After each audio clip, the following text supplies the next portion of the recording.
le, le diaporama. Voilà. Bon. Voyez, alors, ma conférence s'intitule La reconnaissance des compétences professionnelles, les cônes oranges d'un chantier à long terme.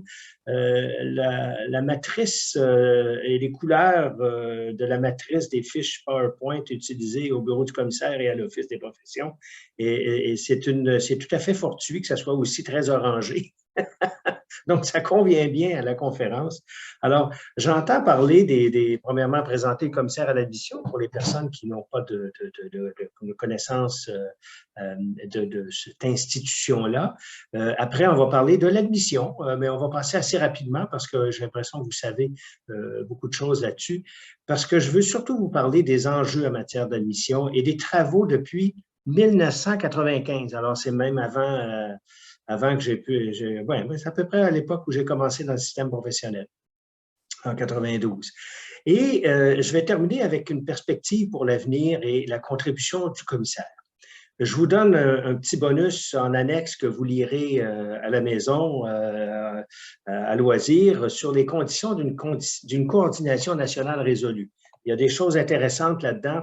Kamel parlait de toutes sortes de ministères qui sont mêlés là-dedans. Chacun sa posture, chacun sa source de rivalité. Donne-moi l'argent, je vais m'en occuper, c'est à moi, je n'ai pas d'affaire à te dire quoi que ce soit. Bon, écoutez, il y a dans cette annexe-là une façon de sonner la fin de la récréation et qu'on avance en rang plus ordonné parce qu'on a une bataille à mener si on veut prendre l'allure ou le vocabulaire plus guerrier. Tout ce que je vais dire dans le cadre de cette conférence-là, c'est un point de vue qui est celui du commissaire, qui exerce de façon indépendante ses fonctions prévues par la loi. Le commissaire est rattaché à l'Office des professions, mais de façon purement administrative, il exerce ses fonctions d'une façon indépendante. Donc, la position du commissaire, et c'est mieux ainsi, ce n'est pas la position de l'Office ou du gouvernement. En fait, le commissaire porte un regard critique sur les travaux de l'Office et du gouvernement. Alors, donc, il y a toute une logique là-dedans et on va vous expliquer pourquoi tout de suite par cette création du poste de commissaire, qui est une recommandation du rapport Bouchard-Taylor de 2008, et qui a recommandé beaucoup de choses, incluant cet élément-là. Peu de gens le savent, mais voilà, je suis un bébé Bouchard-Taylor, comme diraient certains. Et au fil des ans, j'ai eu des communications avec M. Bouchard et M. Taylor, et ils se disent assez contents qu'au moins une affaire semble fonctionner dans leur rapport. Alors, c'est une loi de l'Assemblée nationale en décembre 2009 et c'est essentiellement un outil de surveillance indépendant qui a des pouvoirs d'enquête assez conséquents pour connaître et débusquer les choses et proposer des choses. Et le commissaire est doté de pouvoirs discrétionnaires, c'est-à-dire qu'il décide des objets de son travail. On ne peut pas lui dire de faire ou de ne pas faire, de dire ou de ne pas dire. Alors, les pouvoirs discrétionnaires au sens juridique, c'est assez vaste. Et comme je disais, le commissaire est rattaché administrativement à l'Office, mais il exerce ses fonctions de façon tout à fait indépendante. Il y a 4 types d'activités ou de fonctions au commissaire. Bien entendu, recevoir des plaintes individuelles. Ensuite, vérifier le fonctionnement des processus, donc en dehors d'une plainte. Le commissaire, de par sa propre initiative, peut aller vérifier le fonctionnement des processus et des activités en admission, suivre l'évolution des activités du pôle de coordination qui a été créé il y a bien longtemps, mais institutionnalisé dans la loi pour essayer de régler les problèmes de coordination gouvernementale en matière d'offres de formation d'appoint et de stage. J'ai dit bien essayer. Et le 4e élément, effectuer des études, des recherches, donner des avis, faire des recommandations, bien ça, c'est la capacité d'initiative, mais aussi en dehors d'un contexte trop formel d'une plainte ou d'une vérification. La compétence du commissaire, elle porte sur toute l'admission à une profession, incluant la formation d'appoint, les stages, les examens. Donc, tous les processus, tout ce qui se passe en admission à une profession réglementée, le commissaire a compétence là-dessus. Et ça concerne aussi l'ensemble des acteurs, pas seulement les ordres professionnels, mais aussi les établissements d'enseignement, les ministères et organismes gouvernementaux, incluant l'Office des professions, l'OQLF, et les autres organisations ou personnes du secteur public ou privé, c'est-à-dire les milieux de stage, lorsqu'il y a des difficultés, que ce soit dans le réseau de la santé, que ce soit dans des firmes privées d'ingénieurs ou autres. Alors, les modalités qui sont celle du commissaire, c'est soit d'examiner une plainte, vérifier, faire des études, des recherches, des avis et de formuler des recommandations. Le commissaire utilise comme base d'analyse, pour son analyse critique, les obligations, bien entendu, des ordres professionnels et des autres acteurs qui sont prévus aux lois, des politiques gouvernementales, il ne faut pas les oublier, les politiques gouvernementales, c'est une direction qui est donnée à l'ensemble des institutions et il faut en être conscient et s'inscrire là-dedans. Il y a aussi des principes et des bonnes pratiques en matière d'admission et de reconnaissance des compétences, qui soient développés au Québec, en Amérique ou sur la scène internationale. Et enfin, des obligations pertinentes du Canada et du Québec en vertu d'instruments internationaux, que ce soit les accords, que ce soit des accords de commerce, que ce soit des conventions internationales comme la Convention de Lisbonne sur la reconnaissance des qualifications. Alors, toutes ces choses-là, le commissaire prend appui là-dessus pour faire son travail de regard critique. Voici les principes que nous utilisons au bureau du commissaire pour analyser des situations. Bon, il y a des mots qui semblent convenus à plusieurs domaines, mais bon, sur les pages web du commissaire, sur le site de l'Office des professions, vous allez trouver la documentation qui explique dans le contexte de la reconnaissance des compétences et de l'admission aux professions, ce que ça veut dire, ces principes-là. Alors, certains ont été incorporés dans le Code des professions en 2017, mais moi, je garde la version, je dirais, longue d'énumération des principes parce qu'ils ont tous une certaine utilité sur le plan du regard critique.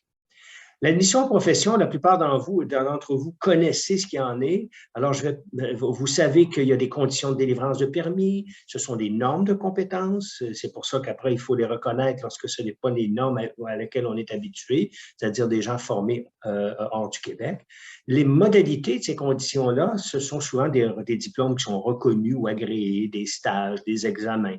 Alors, et c'est des conditions qu'on énonce dans des textes juridiques, des conditions qui sont essentiellement ancrées dans la réalité québécoise. Par contre, quand quelqu'un vient d'un autre contexte de formation et de pratique hors du Québec, bien, il y a des mécanismes de reconnaissance des compétences ou des qualifications qui sont l'équivalence de diplôme et de formation. L'équivalence de diplôme, on ne regarde pas l'individu, on regarde le diplôme, on le déclare équivalent à ce qu'on exige habituellement dans les diplômes québécois là, qui sont désignés par règlement du gouvernement.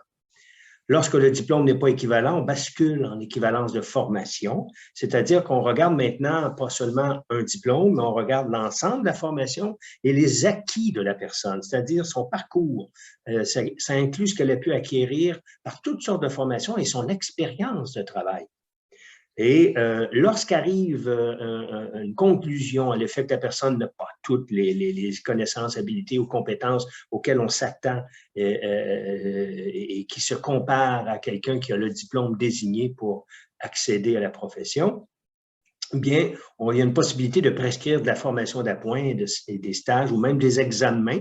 Mais ça, les examens, il ne faut pas que ça soit automatique une machine là, en équivalence de formation. Donc, il s'agit ici de dire à la personne, bien, vous avez des lacunes, il y a des choses qui manquent, et puis c'est normal, ça peut arriver parce que, bon, il y a une adaptation au contexte québécois.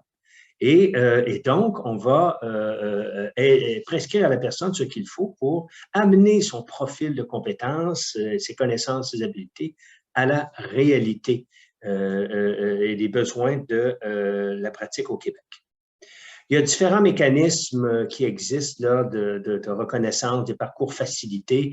Vous les lirez. Là, il y a ce tableau, mais je ne veux pas tomber dans la technicité parce que en conférence d'ouverture, il faut aller vers vous allez le voir d'ailleurs de toute façon avec les différentes présentations, que ce soit des gens venant des ordres professionnels ou des chercheurs, vous allez voir, vous allez tomber plus dans le plus détaillé dans la réalité de certains ordres.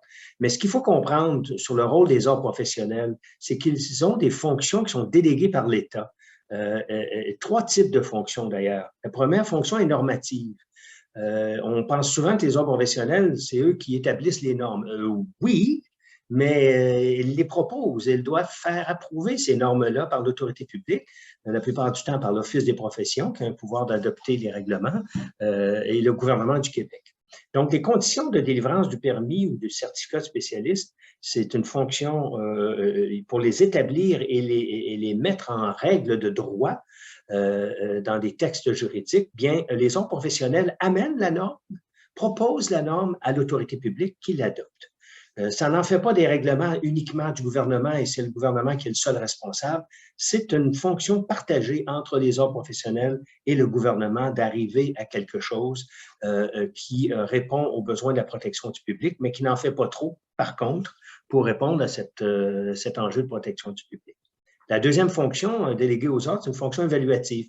Bien là, il s'agit d'apprécier, d'appliquer ces normes-là, donc d'évaluer, d'apprécier les candidatures, que ce soit les diplômes, formations, expériences. Donc, les ordres professionnels, là-dessus, ont une pleine responsabilité, mais ils sont sous la surveillance, bien entendu, du commissaire. Enfin, la fonction décisionnelle, les ordres professionnels doivent décider de la délivrance. Donc, en application, après avoir évalué, apprécié les candidatures, il faut rendre une décision. Et encore là, bien, avec différents mécanismes de révision, d'appel, mais aussi une surveillance de la part du commissaire pour voir si les choses se sont bien déroulées.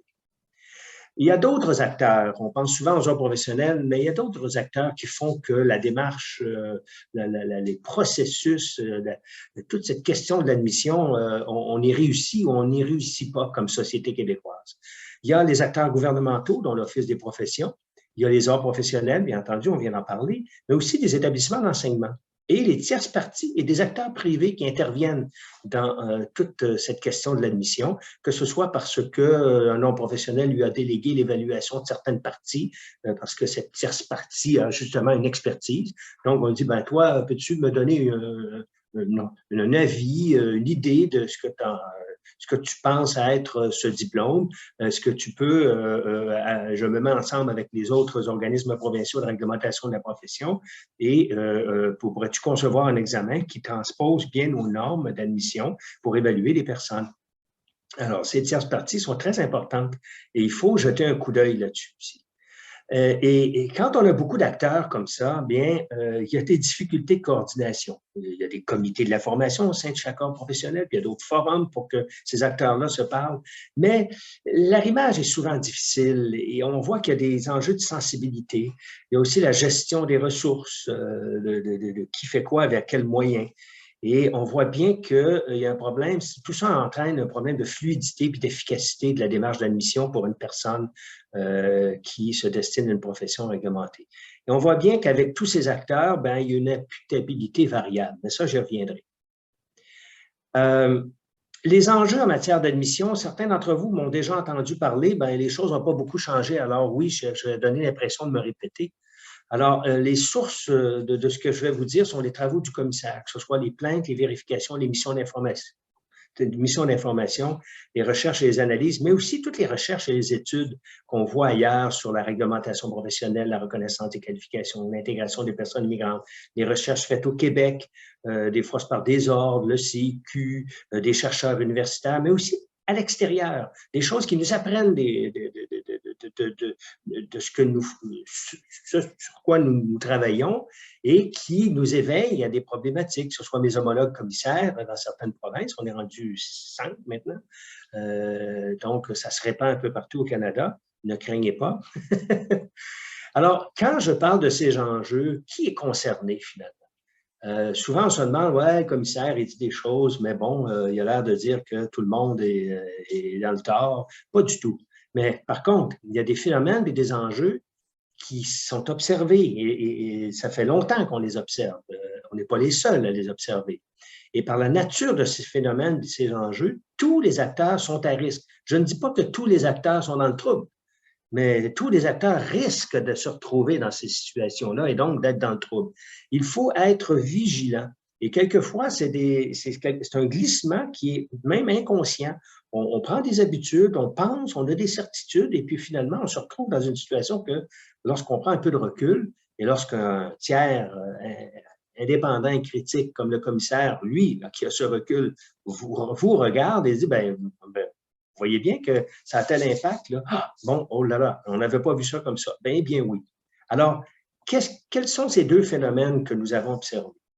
souvent, puis là, je parle pas seulement des ordres professionnels, là, ne commencez pas à jouer le jeu, là, ben, c'est pas moi, c'est les ordres, c'est pas moi, c'est les établissements d'enseignement, c'est pas moi, c'est le ministère dit, bon, on va arrêter ce jeu-là, là, on est tous là-dedans, pas compliqué.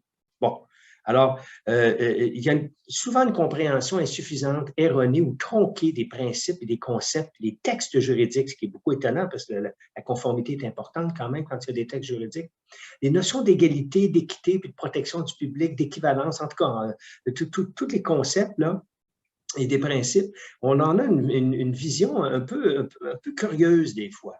Et le deuxième phénomène, c'est que la vision des acteurs de l'admission est souvent ancrée dans une perspective essentiellement locale ou pris dans ses propres habitudes depuis des décennies pour certains. Alors, ce qui fait qu'on a une connaissance soit insuffisante ou une incompréhension de ce qui se fait ailleurs, où on a acquis comme institution, comme acteur, comme organisation, on a acquis un confort, une assurance et dans certains cas, une certitude quant à la valeur de ses propres exigences et de ses façons de faire. Alors, c'est très difficile de voir les choses différemment. On dit, ben ouais, non, je ne connais pas ça, ça ne doit pas vraiment être bon. Puis nous, on a toujours fait ça comme ça, puis on trouve que c'est bon. Alors, on est ancré là-dedans. On a construit une certitude, ce qui fait que quand arrive quelque chose de différent, on le décrit, on le juge malgré soi. Hein. C'est un phénomène parfois inconscient, on a une façon d'aborder ça qui est très méfiante, qui fait qu'on se trouve à ne pas être ouvert, à regarder que, oui, il y a peut-être d'autres façons de faire. Et je dois vous dire que dans certains pays, c'est une autre logique et c'est une logique qui se tient. C'est des mécanismes qui se tiennent tout autant. Alors, il faut être capable de voir dans l'autre façon de faire une crédibilité, une utilité. Et ça peut même nous aider peut-être en retour à être plus créatifs et à revoir notre propre façon de faire. Alors, face à ces deux phénomènes-là, il y a des enjeux et des risques documentés. Quand je dis documenté, c'est que ça s'est passé. Et quand ça s'est passé, ce n'est pas des erreurs bêtes d'inattention, ça a été un glissement, ça a été une chose qui a été assumée, consciemment ou inconsciemment. Là. Mais bon, ces risques-là, les choses dont je vais vous parler, c'est documenté. Premièrement, on a quelquefois un problème à justifier les conditions et les processus. Pourquoi on demande ça? Alors, moi, je pose des questions. J'aime beaucoup l'histoire, alors je pose beaucoup de questions sur l'histoire. Ça vient d'où, ça? Et là, les gens disent, ben, on a toujours fait ça comme ça. Alors là, c'est le premier signal, la première lumière jaune presque rouge pour dire, oh là là là là là là. Là, il faut prendre un peu de recul, puis il faut se dire, est-ce que c'est toujours quelque chose qui est valable? Si on avait recommencé à zéro, est-ce qu'on arriverait avec une construction comme celle-là? Alors, il faut justifier ces conditions. Il faut toujours être en mesure, être alerte pour se dire, est-ce que c'est toujours la bonne façon de faire? Et je vous dis que la pandémie, ces temps-ci, là, elle remet en question beaucoup de choses. Un peu partout dans le monde, il y a des remises en question, pas seulement pour accommoder l'urgence de déployer des ressources en santé, mais c'est parce qu'en même temps, on s'aperçoit que, ben voyons, j'avais pris mes habitudes, et puis, j'ai peut-être plus besoin de ça. Que ce soit aux États-Unis, au Canada, en Europe ou ailleurs, il y a des remises en question des façons de faire et même de certaines conditions de fond pour accéder à des pratiques professionnelles. Le deuxième enjeu ou risque, c'est la cohérence, l'adéquation et l'interprétation du cadre juridique et des politiques. Là, on a un problème de conformité. C'est plutôt grave parce que si on ne respecte pas le règlement ou la loi, ben c'est un peu... alors, moi, j'ai déjà entendu des gens me dire, ben là, les questions que tu me poses, je suis obligé de lire mes textes juridiques. Oui, j'espère que tu les avais lus avant-hier, avant que je te parle, parce que c'est ton outil de travail quotidien. Alors, et quelquefois, on a un décalage entre la réalité de ce qui se fait et le cadre juridique. Quelquefois, le cadre juridique est dépassé, puis il faut le changer. Ça, j'en suis. Mais lorsqu'il est toujours adéquat, ben, il faudra peut-être être cohérent là-dedans et l'appliquer. Lorsque les justifications sont là, que la cohérence, la conformité s'y trouve aussi, bien, le troisième risque, c'est d'appliquer des conditions et qui affectent la qualité de la décision. Donc, on est là dans l'espace de la communication, le type d'information qu'on donne aux gens pour qu'ils préparent leur dossier, satisfassent les conditions. les méthodes et les approches que nous utilisons aussi. Puis là, je parle pas seulement, encore une fois, des autres professionnels, je parle aussi de tous les autres. On a commencé à émettre, à publier des rapports sur certaines activités des établissements d'enseignement en formation d'appoint, et ces choses-là se voient aussi. Les méthodes, les approches, mais aussi l'efficacité et l'efficience du processus. Quand on a un examen et là, il y a un droit de reprise, mais c'est dans un an. Un an, c'est atrocement long. Alors, il faut essayer de faire le plus rapidement possible pour accommoder les personnes. Et c'est une question d'efficacité et d'efficience du processus. Quand tout va bien, mais qu'on prescrit quelque chose, ben, il faudrait bien qu'on ait accès à cette formation d'appoint et au stage. Mais aussi, lorsque finalement on a accès à cette formation d'appoint et au stage, est-ce que ça se déroule bien? Donc, les suites de la décision qui est rendue par un ordre professionnel. Là, on va rentrer dans quelque chose qui dépasse, je dirais, le processus, mais plutôt qui est plus politique. Le cinquième élément, c'est la gouvernance des processus et la coordination des acteurs. Là, premièrement, il va falloir des données un jour, parce que là, ça traîne depuis une dizaine d'années qu'on en parle. Là. Il va falloir aboutir, parce que c'est ça qui nous permet de cibler un peu plus les problématiques, mais aussi faire des suivis. Et la gouvernance des processus, c'est aussi de se coordonner entre les acteurs. Il est impensable qu'un acteur s'occupe d'un candidat et dit, ben débrouille-toi après, il va falloir que tu ailles dans un établissement d'enseignement, sans rien dire d'autre. Il n'y a pas de passage, il n'y a pas d'accompagnement, il n'y a rien.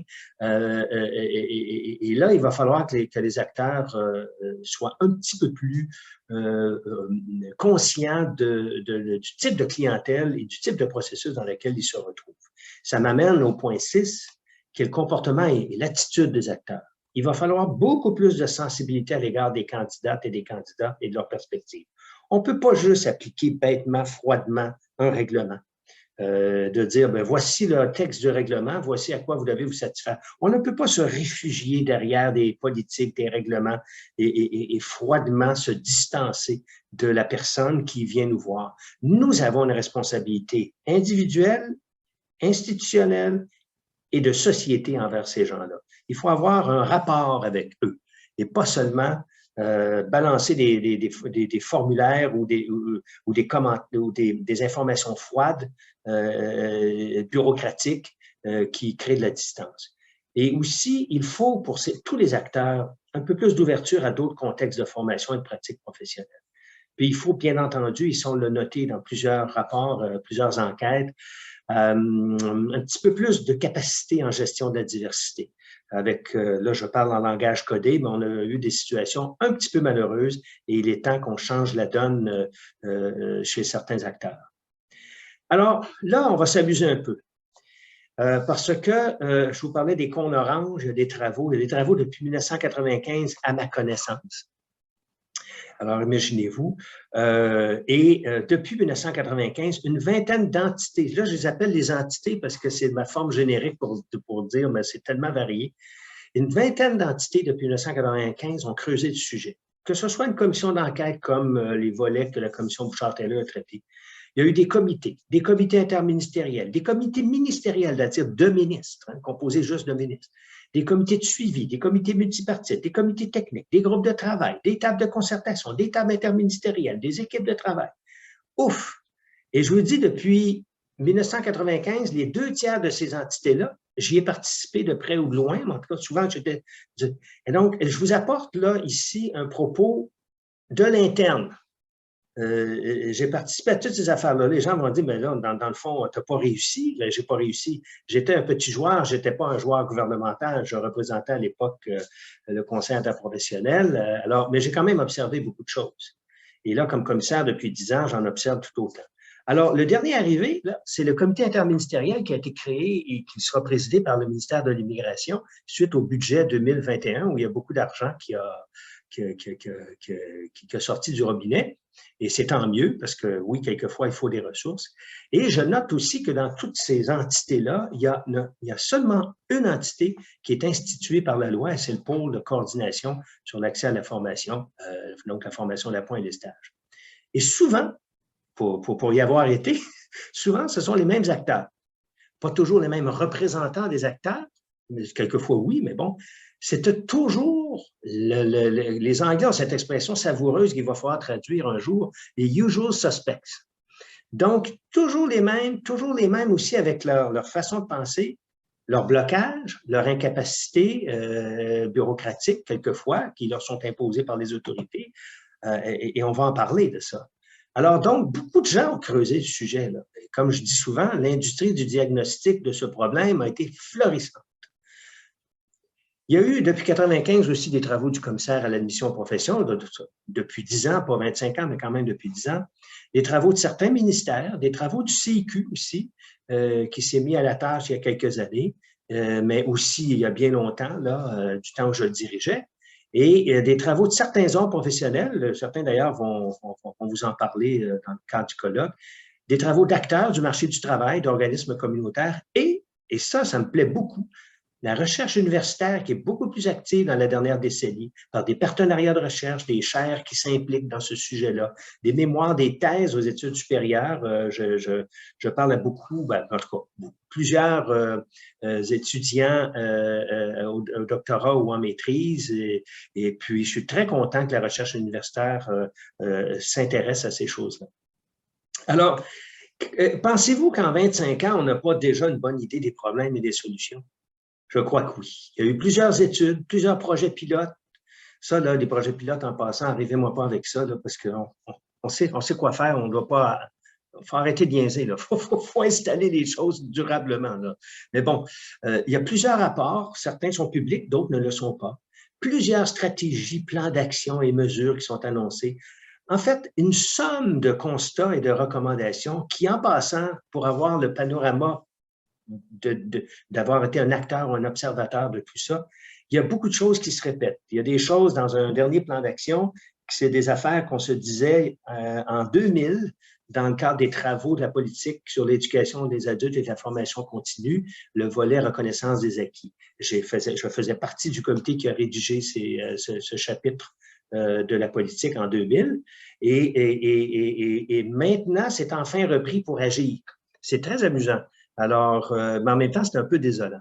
Et il y a aussi, au cours de ces 25 dernières années, des moyens financiers ponctuels. Bon, une enveloppe de ci, une enveloppe de ça, qui finit par s'épuiser. Puis là, on se demande qu'est-ce qui reste là? C'est quoi les effets durables? Alors, moi, j'ai trouvé savoureux cette image parce qu'en fait, on peut arrêter, tourner à gauche, à droite, se fusionner, un gros camion qui passe. En tout cas, c'est compliqué. Il y a des difficultés pour aboutir et curieusement, même des difficultés pour avancer, c'est-à-dire pour même commencer à travailler. Le démarrage est hyper lent.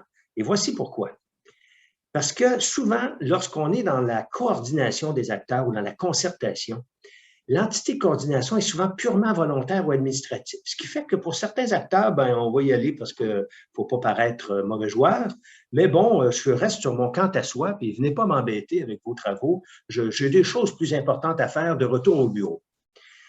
Puis ça, là, j'ai l'air de colorer, de caricaturer. Écoutez, je l'ai observé de mes yeux et de mes oreilles là, au cours des 25 dernières années. Là, j'ai vu des attitudes assez incroyables et ça perdure des fois. Et le mandat des entités de coordination, les comités, les ci, les ça, n'est pas perçu comme partie intégrante des responsabilités et de la mission des acteurs qui y participent. Donc, les gens se disent, oui, c'est un bel enjeu, mais bon, souvent on dit, c'est au ministère de l'Immigration à s'en occuper parce que c'est le ministère de l'Éducation des immigrants, c'est le ministère de l'Emploi des immigrants, c'est le ministère… Bon, non. Aujourd'hui, je pense que peut-être qu'il y a 25 ans, là, on pouvait encore se dire ça, mais aujourd'hui, l'immigration, c'est une nécessité, c'est une réalité. Et il va falloir que l'ensemble des acteurs de la société québécoise se disent, j'ai ma part de responsabilité là-dedans. Normalement, ça devrait fonctionner assez rapidement. Je suis en train, ma collègue me dit qu'elle est en train de regarder si… Oui, c'est ça, Cindy non plus n'aurait pas d'inscription. Bon. Mais on va regarder. Oui? Allô? Il y a quelqu'un qui La caméra parle. s'est ouverte? Bon, pardonnez-moi, il y a quelqu'un qui parle en même temps. Elle est fermée, je crois. Non, je vous ai pas… C'est très amusant. Aline Lechaume, je me permets d'intervenir pour Antonin Benoît. Votre micro était ouvert, oui. Ça y est, ça semble réglé. Donc, désolé, Monsieur Guerrier. Pas de problème. Vous avez de nouveau la parole. Merci. Alors, une autre difficulté pour aboutir aux mêmes avancées, c'est que dans ces entités, ces comités de travail, groupes et tout, les dispositifs et les acteurs à coordonner, qu'ils soient gouvernementaux ou autres, ils sont multiples et complexes. Ce n'est pas insurmontable, mais ce qui est embêtant des fois, c'est que c'est déjà assez complexe d'être à plusieurs. Si en plus de ça, certains d'entre eux affirment leur autonomie, projettent leur culture institutionnelle forte pour dire, bien, ne me dites pas quoi faire ou donnez-moi l'argent, je vais le faire, c'est ma job. Puis je ne vais pas vous répondre là-dessus, comme j'ai déjà vu dans les 25 dernières années. Ça part mal. Alors, on ne peut même pas avancer. C'est même pas abouti, on ne peut même pas avancer. Alors là-dessus, il va falloir qu'on ait une autre attitude. Là. Le quatrième élément, quatrième difficulté, c'est la capacité et parfois la volonté des participants à s'engager dans le mandat de l'entité de coordination, de même qu'à mobiliser les ressources de leur organisation. Tout ça, c'est très incertain. Et moi, je me souviens d'un comité qui répétait quelque chose qu'on avait dit dans d'autres comités les années précédentes. Quelqu'un me dit, moi, je ne peux pas monter ça à mon directeur général et à mon sous-ministre. Je vais me faire mettre le couvercle. Donc, la personne se disait, je ne peux pas, je n'ose même pas. Parce que je connais ma boîte, je connais les attitudes, je connais les possibilités, je connais les priorités, puis je ne peux pas amener ça. Même si vous me dites que c'est un enjeu national, là, il va falloir que ça vienne d'en haut, ça ne peut pas venir de moi. Alors, vous imaginez, alors, les gens participent à ces comités-là, puis ils ont peur de faire quelque chose avec le travail de ce comité-là. Alors ça, je l'ai observé à plusieurs reprises et c'est un petit peu désolant. La cinquième difficulté, c'est une communication parfois insuffisante entre les participants nationaux. Par exemple, lorsqu'on est un regroupement, on représente, je ne sais pas, le CIQ représente les ordres, la Fédération des cégeps, les cégeps, le Bureau de coopération interuniversitaire, les universités. Mais là, il y a des gens qui sont à un niveau national, ils jonglent avec des concepts nationaux, c'est bien, mais il faudrait qu'ils soient en contact avec leur antenne sur le terrain pour qu'il y ait une communication dans les deux sens pour connaître les problèmes puis voir les possibilités. Quelquefois, les gens sur le terrain peuvent être un petit peu plus créatifs, voir des choses différemment et dédramatiser des choses. Quelquefois que les participants nationaux, qui sont peut-être un peu plus politisés, ne verraient pas. La sixième difficulté, c'est que l'entité de coordination n'a pas le pouvoir de requérir de ses participants l'information utile. Et les participants ne sont pas toujours généreux à donner cette information-là. Donc, il va falloir, il faut, pour ces boîtes-là qu'on a créées, il faut être capable d'aller chercher l'information pour pouvoir porter un jugement éclairé. Certains y sont arrivés, mais par toutes sortes de détours, de contorsions, de faire appel au ministre, au sous-ministre. Ça ne doit pas être comme ça. Pas pour un enjeu comme celui-là où c'est important pour le Québec. Le septième élément, septième difficulté, c'est que l'atteinte de l'objectif cède souvent le pas au processus bureaucratique d'analyse, de discussion, de concertation, de synergie, d'approbation. Moi, j'ai déjà vu une de ces entités-là, pas traîner, mais en tout cas prendre plusieurs mois supplémentaires pour, m'a-t-on dit, dégager des synergies entre les partenaires. Alors là, on était dans le processus bureaucratique que l'on adorait plus que l'atteinte de l'objectif. Alors ça, c'était un peu agaçant et je dois vous dire que comme commissaire, j'aime moins ça. Alors, en terminant, je vous tracerai peut-être une perspective pour l'avenir, une façon de voir ce dossier-là où on pourrait tous se mobiliser. Premièrement, il faut voir que c'est un objectif de société. Il faut le décrire comme un objectif de société. Il faut réussir l'intégration socio-professionnelle des personnes. Il faut réduire le risque de décrochage professionnel et le repli socio-culturel qui en découle, surtout pour les personnes immigrantes, parce que c'est celles qui sont le plus à risque. Les gens ont des limites dans leurs ressources. À un moment donné, là, après 2-3 ans, si tu n'aboutis pas, tu décroches et tu reviens dans le strict alimentaire et là, on perd tout. On perd l'adhésion de quelqu'un à sa société d'accueil, on perd son potentiel pour ceux qui ne voient que la dimension économique de la chose, mais aussi on perd sa participation sociale, ce qu'elle peut apporter sur le plan culturel, sur le plan de l'épanouissement de notre société. Et quand on parle d'un objectif de société, d'un enjeu de société, il faut une politique de société. Il ne faut pas seulement avoir des politiques ou des mesures gouvernementales. C'est bon, ça peut bien camper les choses puis lancer un mouvement, un bon message, mais une politique de société, c'est au-delà des postures des ministères et des organismes. Moi, je peux lire dans les politiques, dans des plans d'action de ministères des 10, 15, 20 dernières années, le fait que tel sous-ministre adjoint voulait que sa boîte et sa responsabilité soient présentes dans la politique pour s'assurer une certaine existence et tout et tout. Alors ça, c'est un peu embêtant. Ça, c'est de la dérive bureaucratique et il faut aller au-delà. Il n'y a pas que le gouvernement. Il faut aller chercher tous les autres acteurs et les faire se commettre. Donc, c'est pour ça que j'appelle ça une politique de société plutôt qu'une politique gouvernementale. Et il faut assurer une coordination au plus haut niveau, parce qu'on voit bien, là, les gens ont de la misère, ils restent dans leur quant à soi, ils ont leur culture organisationnelle forte, autonomiste et tout et tout. Bon, il faut que ça soit au plus haut niveau pour dire à tout le monde, c'est le temps de travailler ensemble. Il faut que ça soit effectif, ferme et resserré, avec une bonne reddition de comptes.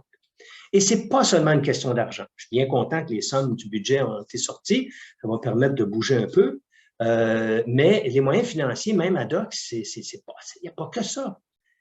Il faut absolument aller dans des sommes exceptionnelles, excentriques, ad hoc, pour faire des choses, parce que les processus habituels, les politiques habituelles en place ne sont pas capables de se débrouiller pour faire quelque chose, on a un problème. Il faut toujours faire des détours.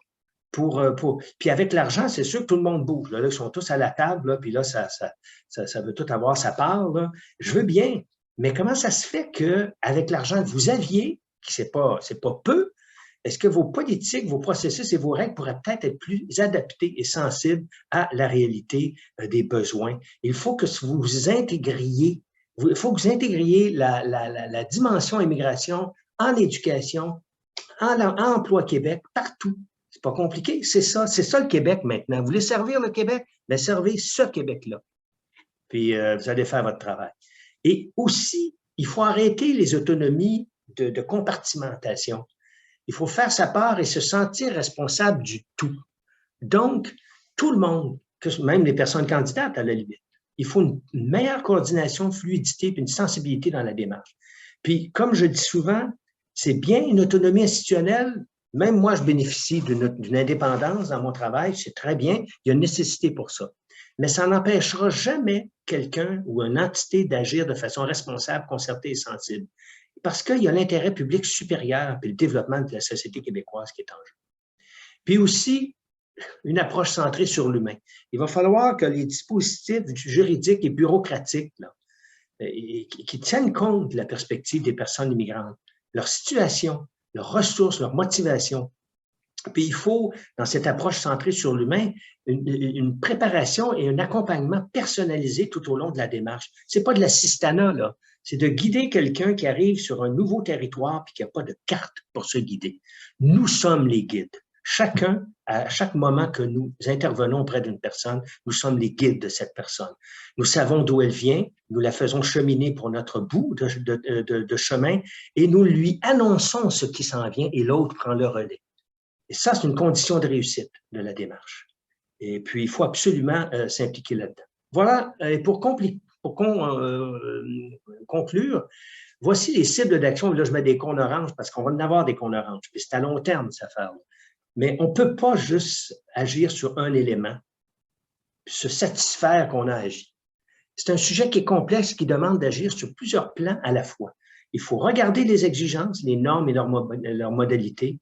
Il faut regarder les processus, la méthodologie, les outils, l'offre de formation d'appoint, les capacités. Ça, c'est une nouveauté que j'apporte parce que ça peut englober beaucoup de choses. La capacité des acteurs. Est-ce que les acteurs sont outillés, sont formés pour faire ce travail avec cette dimension particulière qu'on a aujourd'hui de l'enjeu de la reconnaissance des compétences? Et on s'est rendu compte que ce n'est pas tout à fait le cas. Et moi, je veux qu'on travaille là-dessus parce que c'est très structurant la capacité des acteurs. Le soutien aux personnes candidates, bien entendu, ça fait longtemps qu'on en parle. Là. Enfin, il y a des sommes dans le budget pour ça, et quand je parle des moyens financiers, mais aussi la coordination, le suivi et les données. Quelle serait la contribution du commissaire à l'admission dans ce grand chantier? Premièrement, vous savez que le commissaire, c'est un regard critique, indépendant, impartial et qui est spécialisé sur la question de l'admission. Donc, c'est la surveillance, bien oui, la veille, l'intervention, l'admission, puis tous ses acteurs. Et nous, ce qu'on vise dans ce rôle qui est établi formellement par la loi, c'est l'amélioration continue des processus. Il faut questionner les normes et les pratiques établies. Il faut les mettre au jour des conséquences qui sont imprévues ou indésirables, puis explorer et proposer des nouvelles avenues. Nous, c'est notre approche au bureau du commissaire. Mais ça, c'est le rôle, je dirais, plus formel. Mais au-delà de ce rôle qui est de commissaire, puis ça fait un peu surveillance commissaire, on a, nous, on va migrer, bon, c'était déjà là, mais on va le rendre plus apparent, plus important dans notre travail. On va aller au-delà de ça. On va rendre plus apparent puis se rendre plus disponible pour des conseils et des alertes aux acteurs de la mission et aux autorités gouvernementales pour participer aux réflexions sur les enjeux, les cibles d'action, les résultats. Et aussi, la nouveauté, c'est qu'on va vraiment s'investir un peu plus sur le développement des capacités des autres professionnels et des autres acteurs, que ce soit par des conférences ou des formations.